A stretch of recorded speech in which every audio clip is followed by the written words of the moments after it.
Washington, Kyodo. Former U.S. Defense Secretary Chuck Hagel has warned against the White House's consideration of a limited strike on North Korea, saying that if it were to be carried out, Japan would not come out of it without some catastrophe, referring to a so-called bloody nose strategy, or striking a military target in North Korea in hopes of sending a message, without triggering a full-scale war, that would push leader Kim Jong Un to return to credible talks for denuclearization. Hagel said in an interview with Defense News that such a move would be a pretty big gamble that he would not advise taking. If you want to bet that if you're going to attack North Korea, however you are going to do that, and think that Kim Jong Un and the North Koreans are not going to retaliate, it's a pretty big gamble, Hagel was quoted as saying.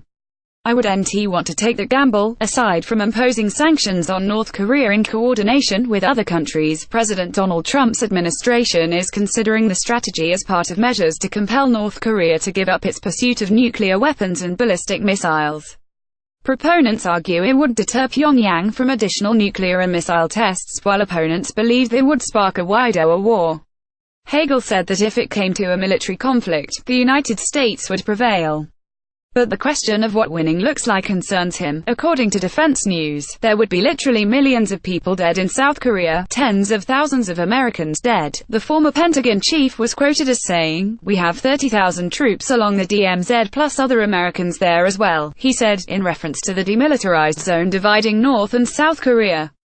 Probably Japan doesn't come out of this without some catastrophe. Hagel urged the Trump administration to increase efforts toward a diplomatic solution to the North Korean issue.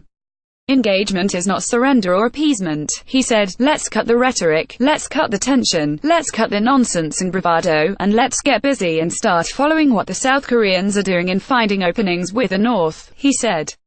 The former secretary was referring to the resumption of inter-Korean talks over North Korea's planned participation later this month in the Winter Olympic Games in Pyongyang, South Korea.